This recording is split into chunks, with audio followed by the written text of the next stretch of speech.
ሞታችኋልና ሕይወታችሁም በእግዚአብሔር ከክርስቶስ ጋር ተሰውሯል። ሕይወታችሁ የሆነ ክርስቶስ በሚገለጥበት ጊዜ እናንተ ደግሞ ከእርሱ ጋር በክብር ትገለጣላችሁ። ቆላስይስ ምዕራፍ 3 ቁጥር 3 ነው ያነበብኩት። ይሄንን ክፍል በተመለከተ አንድ ወንድም ያስተማረውን ወይም ያጋራውን አመለካከት አብረን ከተመለከትን በኋላ በዛ አመለካከት ላይ ያሉትን ችግሮች አብረን ከእናንተ ጋራ የምናየው ይሆናል ማለት ነው። እንግዲህ እንደሰማችሁት ሕይወታችሁ የሆነ ክርስቶስ በሚገለጥበት ጊዜ እናንተ ደግሞ ከእርሱ ጋር በክብር ትገለጣላችሁ የሚለውን ይህንን የሐዋርያው ጳውሎስን መልእክት ይሄ ወንድም እና ሌሎችም ብዙዎች የተረጎሙበት መንፈስ ምንድን ነው? ኢየሱስ ክርስቶስ በአካል እንደሚመጣ፣ ኢየሱስ ክርስቶስ በአካል ሲመጣ ደግሞ በክብር እናንተ ከእርሱ ጋር ትገለጣላችሁ ነው የሚለውን ሀሳብ ፊዚካል ስለሆነ አፒራንስ ወይም ደግሞ አማኞች ስለሚኖራቸው ውጫዊ ገጽታ እንደሚናገር አድርገው ነው የተተረጎመው። ነገር ግን ይሄ ክፍል እንደዛ ነው ወይ የሚያስተምረው? አንድ በመጀመሪያ ደረጃ ይሄ ክፍል በዚህ ዘመን ያለነውን እኛን ክርስቲያኖችን ይመለከታል ወይ ነው አንዱ ጥያቄ። ሁለተኛ በዛ ዘመን ለነበሩ ክርስቲያኖች የቆላስይስ ወገኖች ወንድሞች ይሄ መልእክት የሚሰጠው ትርጉም ምንድን ነው? ሐዋርያው ምንድን ነው ሊናገራቸው የፈለገው? ይህንን በተመለከተ አጭር ሀሳብ አብረን ሼር እናደርጋለን። እንግዲህ በአጠቃላይ ክብር ሲባል የአንድ ነገር ክብር ምንድን ነው ብለን ብንጠይቅ በጣም መልካም ነው። የአንድ ነገር ክብሩ ምንድን ነው ቢባል በአጭር ለመመለስ የአንድ ነገር ክብሩ እውነተኛ ማንነቱ ነው።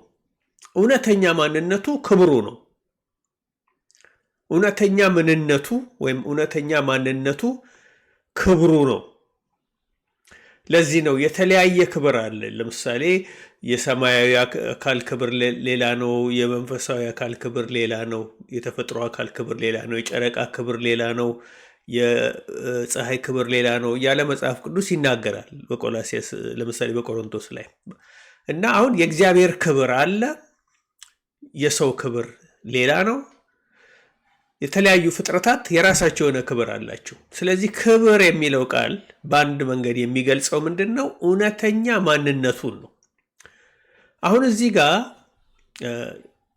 ሐዋርያው ጳውሎስ ለቆላስይስ በላከው መልእክት ላይ ሞታችኋል፣ ሕይወታችሁም በእግዚአብሔር በክርስቶስ ተሰውሯል። ሕይወታችሁ የሆነ ክርስቶስ በሚገለጥበት ጊዜ እናንተ ደግሞ ከእርሱ ጋር በክብር ትገለጣላችሁን ያላችሁ። አሁን ልክ ነው። በመጀመሪያ እንዲሁ ስናየው ቀጥታ በቃ ክርስቶስ ኢየሱስ በአካል ይመጣል የሚል አመለካከት ስለሆነ ያለን አብዛኛዎቻችን በቃ እሱ ሲመጣ በአካል እናያለን፣ ያኔም የእኛም ውጫዊ ገጽታ እሱን እንደሚመስል ይመስላል የሚለውን ሀሳብ የሚያንጸባርቅ ሊመስልን ይችላል። ለምሳሌ ይህን የሚመስል ሀሳብ አለ በአንደኛ ዮሐንስ መልእክት ላይ ምዕራፍ 3 ከቁጥር 1 እስከ 2 ላይ የእግዚአብሔር ልጆች ነን፣ ዓለም እርሱን ስላላወቀው እኛን አያውቀንም፣ ሲገለጥ እርሱ እንዳለ እናየዋለንና እርሱን እንድንመስል እናውቃለን ብሏል ሐዋርያው ዮሐንስ። በጣም ተመሳሳይ ሀሳብ ነው። የእግዚአብሔር ልጆች ነን፣ ዓለም እርሱን ስላላወቀው እኛን አላወቀንም፣ ሲገለጥ እርሱ እንዳለ እናየዋለንና እርሱን እንድንመስል እናውቃለን ብሏል ይህ ክፍል። ከዚህ ጋር የሚሄድ ተመሳሳይ ሀሳብ ደግሞ በሮሜ ምዕራፍ 8 ላይ ሐዋርያው ጳውሎስ ጽፏል። ለእኛ የሚገለጥ ዘንድ ካለው ክብር ጋር ሲመዛዘን የአሁን ዘመን ስቃይ ምንም እንዳይደለ አስባለሁ። የፍጥረት ናፍቆት የእግዚአብሔርን ልጆች ክብር መገለጥ ይጠባበቃልና ብሏል። አሁን ፍጥረት በናፍቆት የእግዚአብሔርን ልጆች ክብር መገለጥ ይጠብቃል።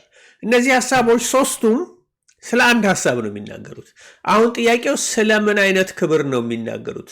ስለ አማኞች ውጫዊ ገጽታ ነው ወይ ይሄ ቦታ የሚያስተምረው የሚለውን አብረን እንመለከታለን። ኦኬ እዚህ ጋር እነዚህ ሐሳቦች ስለ አማኞች ውጫዊ ገጽታ የሚያስተምሩ አይመስለኝም። ካልሆነ ስለምንድን ነው ግን የሚናገሩ የሚለውን አብረን እንመልከት። እንግዲህ ተመልከቱ። ምሳሌ አንድ በመጽሐፍ ቅዱስ ውስጥ ያለ አንድ ታሪክ መጀመሪያ አብረን እንመለከታለን።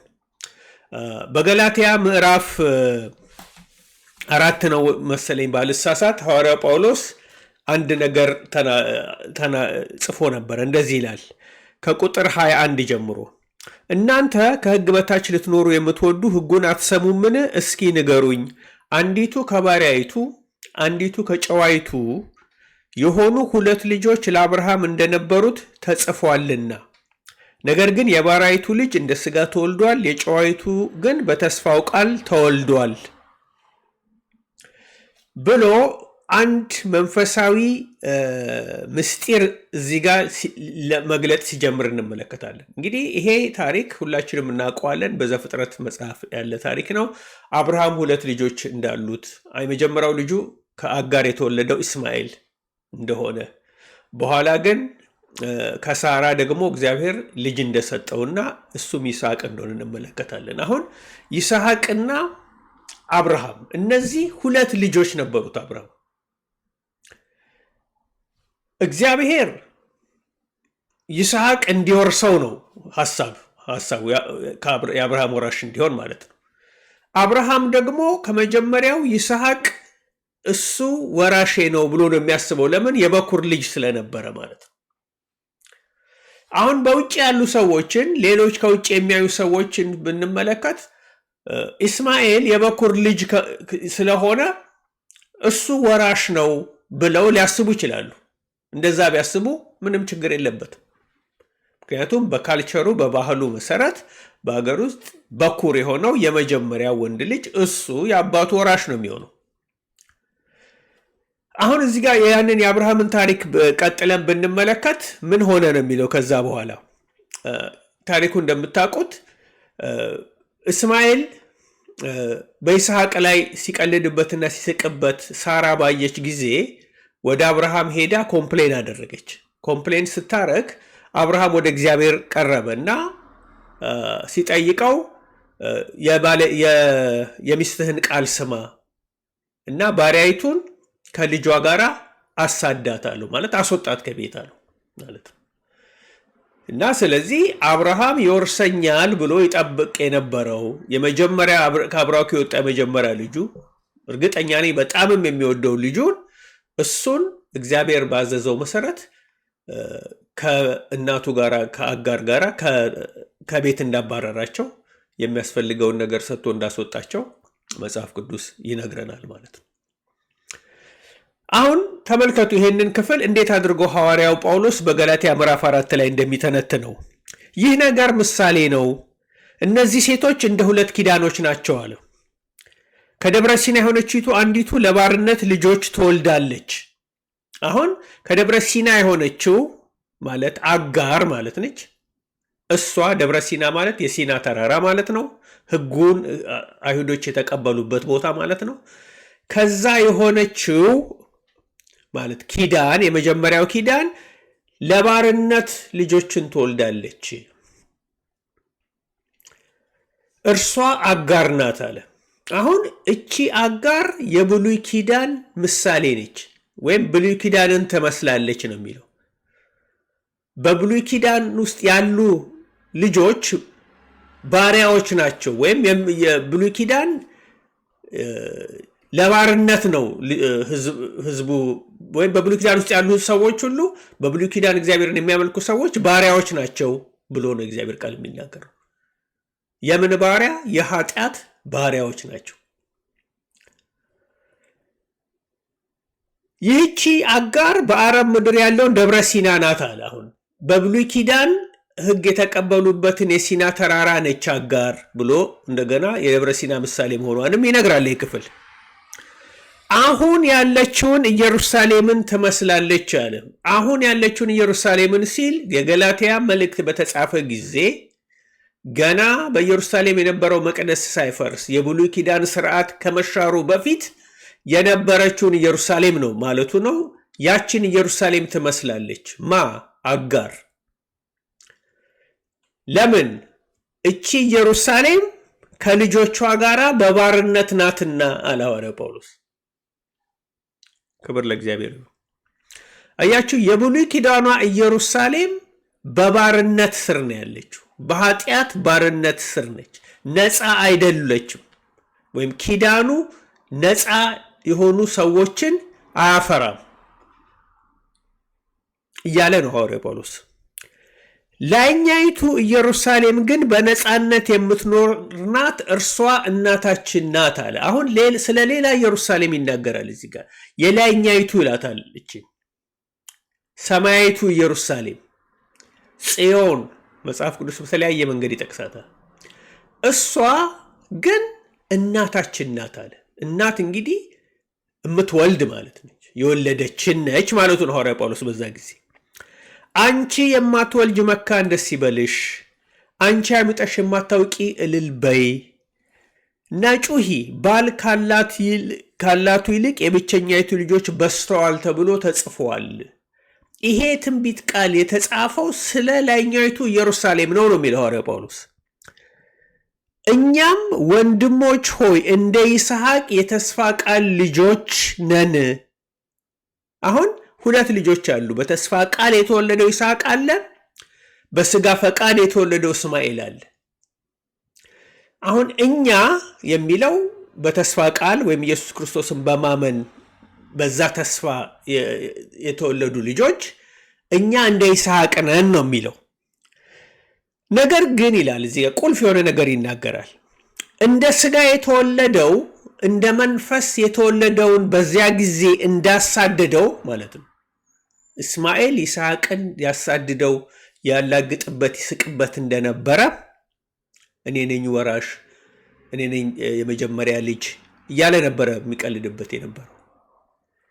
ዛሬም እንዲሁ ነው ይላል። ዛሬም ሲል አሁን እኔ እናንተ በምንኖርበት ጊዜ ሳይሆን የብሉይ ኪዳኑ ስርዓት ከመፍረሱ በፊት ወንጌል እየተሰበከ በነበረበት ሰዓት ማለት ነው። ጌታ ካረገ በኋላ ገና የብሉይ ኪዳን አምልኮ ስርዓት እንደቀጠለ ነው። ወንጌል ይሰብካሉ ሐዋርያቱ፣ ስለ ኢየሱስ ክርስቶስ ማዳን ይናገራሉ። ግን በዛ ሰዓት ደግሞ ኢየሱስ ክርስቶስን ያልተቀበሉ እኛ የሙሴን ተከታዮች ነን፣ ሙሴን ነው የምናውቀው፣ ኢየሱስን አናውቀውም ሲሉ የነበሩት ደግሞ የብሉይ ኪዳን አይሁዶች ደግሞ ነበሩ። እነሱ ደግሞ ያን ጊዜ ክርስቲያኖቹን በኩረ ክርስቲያኖችን ያሳድዱ ነበር። የመጀመሪያው ክፍለ ዘመን ክርስቲያኖችን ያሳድዱ ነበር። የሐዋርያት ሥራ መጽሐፍ በሙሉ የሚናገረው ይሄንን ነው። አይሁዶች ክርስቲያኖችን ባገኙት አጋጣሚ ሁሉ ያሳድዱ ነበር፣ ሐዋርያቱንም አማኞችን። ስለዛ ነው የሚናገረው። ያኔ ይስሐቅ በእስማኤል እንደተሳደደ ዛሬ ደግሞ ክርስቲያኖች የሆንን እኛ የተስፋ ቃል ልጆች የሆንነው እኛ ደግሞ በአይሁዶች እንሳደዳለን ነው የሚለው። አሁን ቁጥር 30 ላይ እንዲህ ይላል፣ ነገር ግን መጽሐፍ ምን ይላል? የባሪያይቱ ልጅ ከጨዋይቱ ልጅ ጋር አይወርስምና ባሪያይቱ ከልጇ ጋር አውጣት። መጨረሻው ምን ሆነ? መጨረሻው ግን እስማኤል እንዳሰበው እና እንደጠበቀው ወራሽ ሆነ? አልሆነም። አጋርንና ልጇን አብርሃም አስወጣቸው፣ አሳደዳቸው፣ አባረራቸው። ወራሹ ይስሐቅ ሆነ፣ የሳራ ልጅ፣ የተስፋው ቃል ልጅ፣ የእግዚአብሔር ሐሳብ እሱም የተስፋ ቃል ልጅ የሆነው ይስሐቅ እንዲወርስ ነው የአብርሃምን።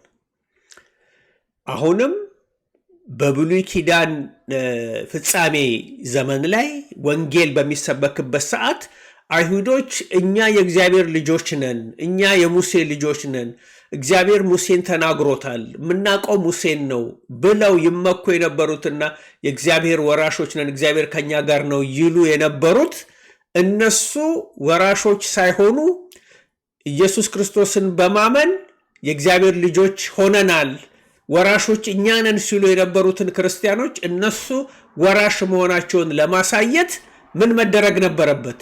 እንደ ይስሐቅ እና እንደ አጋር እነዚህ ሙሴ ተስፋ ያደርጉ የነበሩት አይሁዶች መባረር ነበረባቸው። ከእግዚአብሔር መንግስት ወራሾች እንዳልሆኑ መገለጥ ነበረበት። ኦኬ። ይህ ይሆን ዘንድ በ70 ዓመተ ምህረት እግዚአብሔር በኢየሩሳሌም የነበረውን መቅደስ በማፍረስ ካሁን በኋላ በብሉይ ኪዳን ስርዓት እግዚአብሔር የሚመለክበት ዘመን እንዳበቃ፣ የብሉይ ኪዳኑ ዘመን እንደተወገደ እንደተሻረ፣ በብሉይ ኪዳን መንገድ እግዚአብሔርን ማምለክ የሚፈልጉ እንደተጣሉ ለማሳየት መቅደሱን አፈረሰው በ70 ዓመተ ምህረት። ስለዚህ ጌታ ሲመጣ ዳግም መምጣቱ ምልክቱ ይሄ መቅደስ መፍረሱ ነው። እዚህ ጋር አሁን በቆላስይስ መጽሐፍ ላይ ወደ ተነሳንበት ሐሳብ ስንመለስ ሐዋርያው ጳውሎስ ምንድን ነው የሚላቸው? ሕይወታችሁ የሆነ ክርስቶስ በሚገለጥበት ጊዜ እናንተ ከእርሱ ጋር በክብር ትገለጣላችሁ የሚለው ይሄንን ኢቨንት ነው ይጠብቁ የነበሩት ያኔ። ጌታ ኢየሱስ ክርስቶስ ዳግም መምጣቱ ማንነቱ ማን እንደሆነ የሚያሳየው ክስተት የኢየሩሳሌም መቅደስ መፍረስ ነው። ለምን? ይሄንን ሲናገሩ ነበር ሐዋርያቱ፣ ይሄን ይሰብኩ ነበር። ጌታም ራሱ ተናግሯል ቀደም ብሎ በማቴዎስ ወንጌል ምዕራፍ 24፣ በሉቃስ 21፣ በማርቆስ 13 ላይ በሙሉ በመጨረሻው ስለ ዳግም ምጽአቱ ሲናገር ይሄን ነበር ያላቸው ጌታ። ሰማይና ምድር ያልፋሉ፣ ቃሌ ግን አያልፍም። ሰማይና ምድር ማለት የብሉይ ኪዳኑ ስርዓት ማለት ነው። የብሉይ ኪዳኑ ስርዓት፣ የብሉይ ኪዳን ካህናትና የብሉይ ኪዳን ሕዝብ ማለት ነው። እነሱ ያልፋሉ፣ ግን ወንጌል ግን አያልፍም። ያንን ሲሰብኩ ያንን ሲጠብቁ ነበር ሐዋርያት እና የመጀመሪያው ክፍለ ዘመን ክርስቲያኖች። ያ ኢቨንት በ70 ዓመተ ምህረት ሲፈጸም በክብር ተገለጡ። ማን? ክርስቲያኖች። እነሱ እውነተኛ የእግዚአብሔር ወራሾች መሆናቸው ተገለጠ። ይስሐቅ ወራሽ መሆኑ የታወቀው ኢስማኤል ከአጋር ጋር ከአብርሃም ቤት ሲባረሩ ነው። ልክ በ70 ዓመተ ምህረት የብሉይ ኪዳን ካህናት መቅደሱና በዛ የነበረው ስርዓት በሙሉ ሲወገድ የእግዚአብሔር መንግስት ከነሱ ተወስዶ ፍሬዋን ለሚያደርግ ለሌላ ሕዝብ ትሰጣለች ተብሎ እንደተጻፈ ክርስቲያኖች እነሱ የእግዚአብሔር ወራሾችና የእግዚአብሔር ሕዝብ እንደሆኑ ተገለጠ። ይሄንን ነው በክብር መገለጥ ብሎ የእግዚአብሔር ቃል የሚናገረው እንጂ ውጫዊ ገጽታ ወይም መልክን በተመለከተ አይደለም። ይሄ ኮቨነንት የሆነ ኪዳናዊ የሆነ ማንነትን ለማሳየት ነው። በኪዳኑ የአዲስ ኪዳኑ እውነት ምን እንደሆነ ለመግለጽ በአዲስ ኪዳን ስርዓት መሰረት ወራሾች እነሱ በክርስቶስ ያመኑ ክርስቶስን ተስፋ ያደረጉ እንደሆኑ የተገለጠበትና የታየበት ጊዜ ነው ማለት ነው። እና ስለዚህ ፍጥረት የእግዚአብሔር ልጆች ክብር መገለጥ በናፍቆት ይጠብቃል የሚለው ሐሳብም ይሄ ነው። በነገራችን ላይ ዘጋ ፍጥረት ሲል ይሄ እንስሳው፣ አራዊቱ፣ ሌላው ምናምን አይደለም። እንደዛ አይደለም። ፍጥረት የሚለው የብሉይ ኪዳኑን ክሪኤሽን ነው፣ ሰውን ነው፣ አይሁዶችን ነው የሚለው እና ማንም በክርስቶስ ቢሆን አዲስ ፍጥረት ነው። መጽሐፍ ቅዱስ ፍጥረት ሲል ስለ ሰው ነው እየተናገረ ያለው እንጂ እግዚአብሔር ስለ እንስሳ አይገደውም። ስለ ሌላ እጽዋት ምናምን ይሄ እንስሳ የመሳሰለ ነገር አይናገርም መጽሐፍ ቅዱስ የሚያስተምረው ስለ ሰው።